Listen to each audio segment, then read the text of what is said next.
Hi, I'm Andrew Buckman, I'm Joel Haas. and welcome to Voices of the Valley. This is the Collegian's sports podcast. I am the social media editor for the Collegian. I'm a sports editor. And on this podcast, we'll just have fun, ask stupid questions, kind of get a gauge for different sports, and have guests on who know those sports well at Penn State. First of all, men's volleyball suffered its first loss of the season last night to Long Beach State in 4 sets. They looked dominant in the first set, came out strong, and then lost the next 3 sets by 2 points each. So a disappointing loss, but it is to the number 3 team in the country. So as far as resume goes, it doesn't hurt you too much. Yeah, and obviously they're still one of the contenders, as they are every year, and men's volleyball has so few teams that shouldn't be hard to bounce back. Women's hockey swept Mercyhurst this past week. They're another week at number 12 for them, which seems like it's every single week. It's kind of exhausting. I don't envy Joel, who has to post updates about that every single week. It's pretty exhausting, but Tessa Janicki, who's like the best freshman in the country, played really well, and Kiara Zanin, who's like arguably the best goal scorer in the country, also played really well. Yeah, I mean, Penn State's in control of the CHA right now. I don't know if they have it clinched, but it certainly looks like it's their conference to lose right now. They only have 1 loss in CHA play. Syracuse is in second with 4 losses and 5 points back. So they should be in good position in the CHA. Yeah, and I believe they've already set their program record for wins yet again, so that's pretty big too. Lastly, we'll move to men's basketball, who just suffered arguably the ugliest loss of the season, blown out by Rutgers on the road. Pretty brutal, terrible shooting from deep. You're going to get games like that when you're a team that relies so heavily on the three-pointer. You're just going to have off nights like that, but that was pretty hard to watch if you're a Penn State fan, and they need a big bounce back against Michigan. Yeah, and Michigan beat them earlier in the year. Hunter Dickinson had a great game, as he usually does, but Keba's going to have to be better than he usually is if they want a chance of winning that game. Yeah. One Penn State team that is not struggling right now is the wrestling squad. They're on a tear right now. I mean, they just blew out Michigan State too 2 days later, and they've got a match with number 2 Iowa coming up. So that'll be huge. Yeah, and we'll have a guest on for that shortly. Please welcome to the show our first guest, Zach Allen. We're going to try to have guests on for every episode, or at least until we run out of people who are willing to deal with us. So we can get into it. Zach, do you have any thoughts about the team right now, or specifically like the freshmen? Yeah, well, first of all, thank you guys for having me on. But the freshmen in general, there's 4 freshmen in the lineup. There's true freshman Levi Haynes, he's the only true freshman. And there's 3 redshirt freshmen. 125 is Gary Steen. He's been in kind of a replacement role this season. The supposed to be starting 125-pounder Robbie Howard, season-ending injury before the season started, so he's kind of had to come in as an emergency, replacement. It's kind of been a development year for him.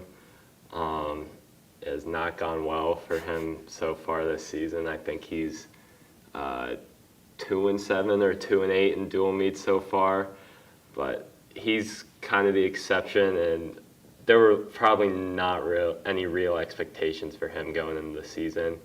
But the other 2, Shane Van Ness at 149 pounds and Alex Facundo at 165 pounds, have been excellent this season so far in their first year starting. Facundo's number 5 at 165 pounds now after beating Cameron Amin on last Friday. And Shane Van Ness has worked his way up to number 13. So overall, in general, the freshmen have been great outside of Gary Steen. But again, I mean, he was a backup, redshirt freshman. I don't know how much people really expected him to coming into the season because he wasn't even supposed to wrestle early in the season. So they've just been a breath of fresh air and kind of a nice look into the future of Penn State wrestling. With Gary set to take on Spencer Lee, what are the realistic odds that he has any chance of even getting a point against Spencer? Of getting a point? Yeah. The only way he'll get a point is if Spencer lets him up, in my opinion, honestly. In terms of winning, it would take a miracle. It would, respect to Gary, but it would probably be like the Miracle on Ice or like the Patriots in Super Bowl 51 in terms of him getting the win. I think people should expect, at the very worst case scenario, a tech fall, so a lead of 15 or more, and that ends the match immediately. But Spencer Lee has pinned 6 straight opponents, 4 of which are currently ranked in the top 10. He's pinned 7 opponents total this season. If Gary doesn't give up a pin, that's basically a win for Penn State. It saves 1 bonus point. It would be 5 instead of 6. But yeah, in terms of chances of like a takedown, probably not. No. Very, very, very little. Awesome. Okay. Next question is, how would you respond if Max Dean put you in a bow and arrow? Well, we saw it last year. Jacob Warner, had a lot of pain on his face because, he pulls his leg over you and then flips you on your back. That's not really a comfortable position that you would probably fall asleep in. I think I'd probably yell out in pain, try and tap out even though that's not a mechanic in the sport. Immediately medically forfeit probably. And I try not to cry in front of like thousands of people in Rec Hall, and well, this one would be in the Bryce Jordan Center, so even more people. It would not be a pleasant day. I'd probably be limping the next day. It's just not a good thing for anybody. This is kind of going off of that, maybe not against Max Dean, but do you think you could wrestle against a Gary Steen level guy at 170 pounds? What, me wrestle against Gary? Yeah. No, probably not. No. I mean, I kind of brought up what's been going wrong for him earlier, but these guys have wrestled their entire lives, like 10 plus years at least. Even though I weigh 175, just for reference, so I have 50 pounds difference on Gary, but I don't know like the mechanics of it, or, I mean, I've wrestled my brother. That's like my wrestling experience. That's as far as it goes. So maybe I'd have some chance at defending a takedown, but I think overall he'd just tear me apart. He'd just get to my leg and it would be like trying to fend off a squirrel in your pants. There would be no, I'm not defeating anyone on that team. Did you beat your brother? Yeah, growing up I beat him all the time, and then he's only 2 years younger than me, so as we both got older, it became more even. But growing up, I was a dynasty. Nice. Just one more thing you and RBY have in common. Speaking of which, we're going to give you some hypothetical matchups, and you have to tell us who would win. Okay. This is a wrestling match. So Buckman versus RBY, but RBY is 8 years old. Buckman's winning. He's an 8-year-old kid. I'm not confident in myself in that situation. He's if I'm 8 years old. Okay, Greg versus an actual mountain lion.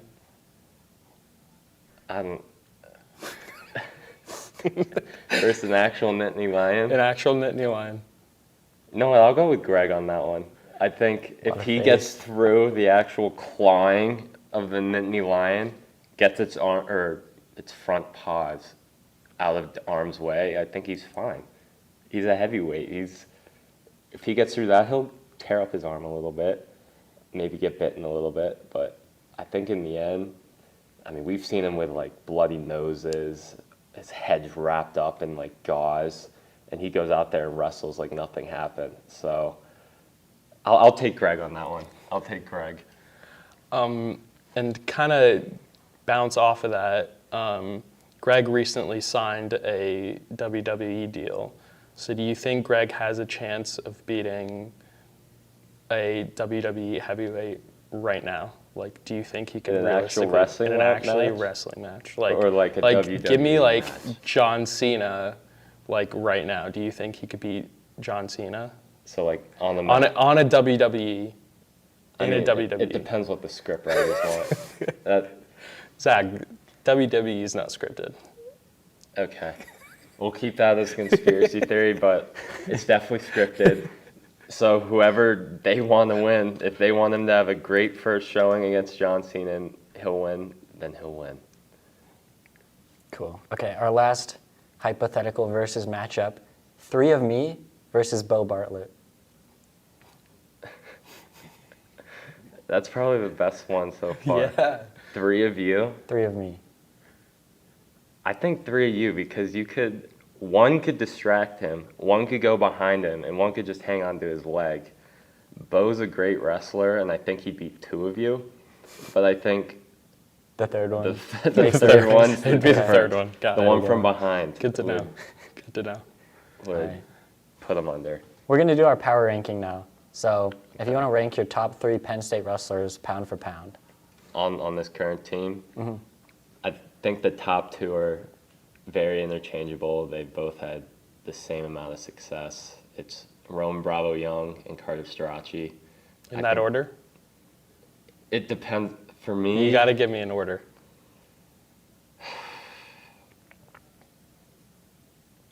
Your life depends on it. my life depends on it. I have to give an order. Yeah. I think I'd put Roman at number 1 and then Carter number 2 by like a hair. By a hair. I think they're interchangeable. They've both only not recorded bonus points in 1 match so far this season. I think those 2 guys are like the only 2 wrestlers in the country that have a chance of beating Spencer Lee for the Hodge Trophy. And then number 3 is Aaron Brooks. I think he's also a 2-time defending national champion. He slipped up against Iowa State, but he's got that dog in him. He's a scary opponent, and I don't think there's many wrestlers better than him in the country. All right. Well, I think that's all from Zach.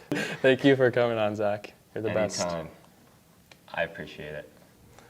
All right. So that was Zach Allen, longtime GOAT. Shout out to him for coming on. We'll have another guest next week. Cool. All right, so we're going to go with our superlatives.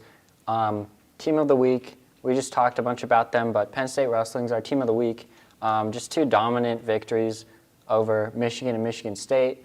2 days apart, no fatigue at all. They looked great, just really easy for them, really dominating wins. Yeah, and there's nothing better for a Penn State fan than just dominating the state of Michigan. So that's exactly what Penn State did. Go with Player of the Week. Tania Thompson had 27 points off the bench for Penn State in their win over Wisconsin. That was a Penn State high for her. She's a transfer from, I believe, East Carolina. She started 1 game earlier in the year, and I believe Shay Chesky has started ever since, but that's a big performance from her. Yep. Okay, and then last we have our play of the week. So Tessa Janicki. So against Mercyhurst, the team was down, I believe, 2-1 with like 21 seconds left in the game.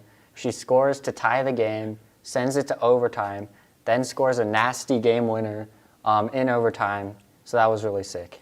Yeah, and she, I mean, in all honesty, she could have been the Player of the Week if we wanted to switch it up or keep it consistent, I guess. But I mean, she's, like I said earlier, the best freshman in the country. She's already playing with Team USA, which is insane for an 18-year-old. And she's, I mean, I think she could probably be better than Kiara Zanin and Natalie Heising, which is high praise. Cool. That's all we have for this episode. Thank you guys for tuning in. Come back next week. We'll have another guest, more stupid questions, more good analysis. See ya.